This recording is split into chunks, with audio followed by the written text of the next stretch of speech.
Well, there are so many opportunities to kind of educate your kids and adults for that matter, but there is a unique experience from Bugs on Wheels that kind of takes you into the world of these wonderful creatures that you see here on the table. And joining me now is Nadia, AKA the Bug Lady. Hello. Hello, thank you for having me. Yes, thank you so much for bringing these wonderful creatures. One thing that I like and that I was looking at on your website, it's like you're really trying to shed light on creatures that people really aren't fans of, and you know, they're the less popular creatures that are around. Exactly, yeah. I mean, everybody loves butterflies and ladybugs and, you know, the fun, cute little creatures, but there's so many other ones that people are usually afraid of. You know, you've got spiders and beetles and things like that. So my goal is kind of just to give people just a different outlook on them, so maybe they're not so afraid. Well, tell us how you kind of really got into this. I always, just as a kid, loved bugs. I grew up in the country. My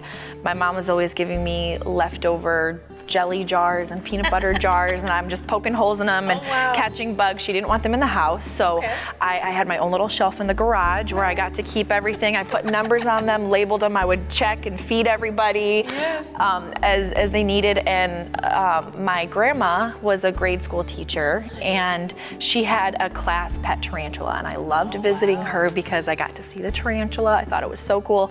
When I was about 12, she took me to Michigan State University, the entomology department there. I met an entomologist, and he gave me some student collection supplies. I got to hold my first tarantula, hold a giant African millipede, which I now have, and it just completely changed me. I begged my mom for a pet tarantula the next 2 years, and at 14, she finally let me have one. Nice. I was gonna say, did she think you were crazy? Yes, she did. Okay, well, if I get you one, you have to take it. I have to keep it outside. I said, Mom, we live in Michigan. In the winter, it can't be outside. She says, well, I guess you can't have one then. So, but it eventually worked out, and now it turned into this. Okay, well, shall we check out some of your friends here? Yeah, definitely. So over here, we have this glass slipper in here. This is the water dish for Spinderella. She is a curly hair tarantula. And how fitting is it for her to have her slipper? Yep, she's got her slipper. So Spinderella is a curly hair tarantula. She's about 9 years old. Female tarantulas can live up to 25 years, sometimes longer, depending on the species. She's not aggressive at all. She's able to be held. Like, what is the misconception about tarantulas? I think just maybe the way that they look to people, you know, all the legs, but if you see, she's got all these fluffy hairs on her. She's actually really soft. Go ahead and touch her leg right there.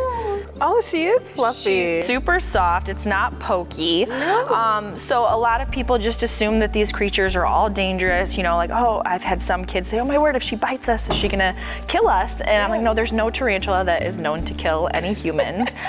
It would feel like a bee sting.